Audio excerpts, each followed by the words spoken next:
Hey, folks, good morning and welcome to another episode of Steelers Morning Rush. It is Tuesday, December 24th, a very Merry Christmas Eve to all of you and your families. The Pittsburgh Steelers will have their second and final practice of Week 17 on the South Side today as they finish their preparations for the Kansas City Chiefs. On Thursday weeks or whatever, this is like a Thursday week schedule. The day before the game practices are always closed to the media, so I will work from home today, but lots of work will be involved. We will be finding out about the status of the Steelers' 7 or so injured regulars. I believe that we are going to see a game status that looks promising for guys like George Pickens, DeShon Elliott, Dante Jackson, and Larry Ogunjobi. Less certain about Justin Fields and fairly pessimistic about Joey Porter Jr. and Ben Skoranek, but we shall see injury report due by 4 p.m. as usual. We'll also find out if the Chiefs are going to play Chris Jones, so stay tuned for that. Got a whole bunch planned today over at the site SteelersNow.com. Make sure you go there and check it out in between your last-minute shopping, wrapping, cooking, whatever it is you have on the agenda today. Always the day before game day, Morning Rush, I break down one important matchup for the game ahead, and today's is how the heck the Pittsburgh Steelers are going to cover Travis Kelce. And look, Travis Kelce might be the best tight end of all time. I don't think he really needs an explanation in terms of how good he is, can be, etc. He has not necessarily had his best season. If you're a Travis Kelce fantasy owner, you're well aware of this. But coming into this game, 89 catches for 739 yards. For everybody else, that sounds like a career year. For Kelce, he needs a whole bunch to catch up to last year's pace. Last year he only played 15 games. He had 984 yards. So he is down from 65.6 yards per game to 49.3, a fairly precipitous drop. And then, of course, in the 7 years before last season, he had over 1,000 yards in all of them. Travis Kelce is dangerous. The Steelers' defense stunk against two far less, still good, but far less dangerous tight ends last week and left both of them wide open in the end zone, as Isaiah Likely had 3 catches for 29 yards and a completely uncovered touchdown where both Patrick Queen and Minkah Fitzpatrick went to Derrick Henry coming out of the backfield, and nobody ran with Isaiah Likely into the end zone. It was a non-competitive effort from the Steelers defense there. And then again, Mark Andrews, the old pro, had 4 catches for 37 yards. He also had an uncovered touchdown as both Cam Sutton and I believe it was Minkah Fitzpatrick went towards Zay Flowers. And it was either Minkah or Beanie. They were both over there.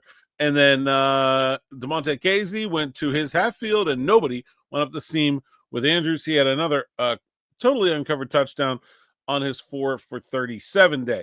So between Andrews and Likely, that's 7 for 66. And I don't have to tell you that I think Kelce right now is better than those two. That has the makings of a disaster for the Pittsburgh Steelers defense if they cannot figure it out 1 week later as to what was causing the miscommunication problems. Because look, Kelce is good enough to get a whole bunch of yards and score some touchdowns, even if you actually put somebody on him. And if you leave him wide open, he certainly will. And the Chiefs' offense probably does even more of the kinds of shifts and motions that we saw give the Steelers fits last week than the Ravens do. So this is a big deal. The communication is a problem that shouldn't be a problem. These guys are professionals.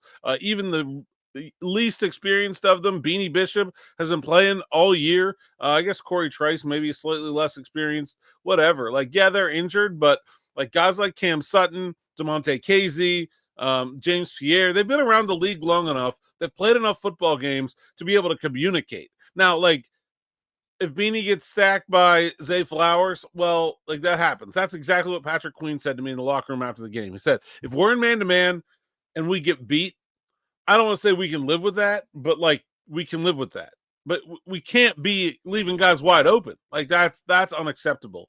This defense is frankly too good for this. I don't understand how it happened, why it happened.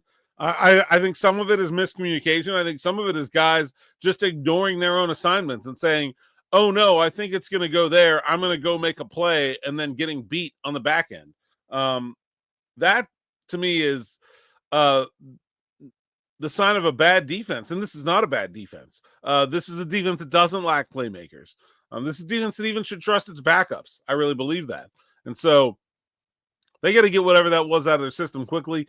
And DeShon Elliott coming back would make an enormous difference if he's able to. First of all, just simplifies things. Elliott is able to do a lot of things that a lot of guys on this team are not able to do because of his combination of size and speed. You can leave him one-on-one against the tight end an awful lot. You can put him in the box against the running back an awful lot. He is a very sure tackler, perhaps their best tackler. And so just his presence, if he's healthy, will make a big difference. They still have a ways to go. Not all of that is just because DeShon Elliott was not in the lineup. And as I said in my appearance on Locked On Steelers with Chris Carter this morning, if it is all just because of DeShon Elliott, boy, that man needs to be in the Defensive Player of the Year conversation, because without him, one of the best defenses in the league has looked terrible. I think he will make a huge difference, though. If you're looking at the Steelers' defensive pieces and you're like, who do we want to put on Travis Kelce to try to figure out how to stop this dynamic threat? DeShon Elliott needs to be doing a lot of that heavy lifting. And they don't have a DeShon Elliott backup. And I think that was part of the problem against the Ravens last week. The Eagles, don't necessarily have that kind of tight end threat. I mean, Dallas Goedert's kind of old and wasn't playing, and Grant Calcaterra doesn't exactly strike fear in the hearts of many. But like, without Elliott in the lineup, you're asking a lot out of Minkah Fitzpatrick to take care of Derrick Henry, take care of Isaiah Likely, take care of Mark Andrews. Like, there's only one of them. He can't triplicate himself. And so I think that did give the Steelers problems. I think Elliott coming back would solve a whole lot of them. And then if they can clean up the communication, look, I don't think the Steelers have much of a chance to win this game. I'll be giving my prediction on Steelers Afternoon Drive with Zachary Smith a little bit earlier than usual today. Smitty's got a 2/3 of a day at work, so I think we're recording around 3. Should be posting around 4. So stay tuned for that. But I'll just break off the preview here, and if you watch Locked On, I did give a prediction there as well. But I don't really like the Steelers' chances in this game, but I would feel a lot better about them going into the playoffs if they play Kansas City and their defense performs like the top 5 defense I believe it to, instead of the unit that played the last 2 weeks, win or lose. If they get this defense back to being dominant, I feel a lot better about them going into the playoffs than I would otherwise. And don't forget, they are going into the playoffs. The sky's not falling, even if they lose this game. And their basically worst realistic matchup is going to Houston. I know they got beat by Houston last year, but the Texans do not look like that scary of a team. That's all I got for today. Thanks for listening. Thanks for watching. Make sure you go to SteelersNow.com. We got all kinds of news coming. Won't be a sights and sounds video. I may pop off a practice video from the locker room from one of the last couple days, just to keep things rolling here on the YouTube channel. And then back with me and Smitty a little bit later. And then just as a programming note, there will not be a morning rush on Christmas Day. Usually don't on game days, but I might throw in something short. And then, of course, post game after the Steelers and Chiefs, 1 p.m. Acrisure Stadium as usual. That's all I got for today. Thanks for listening. Thanks for watching. Until next time, enjoy your holiday.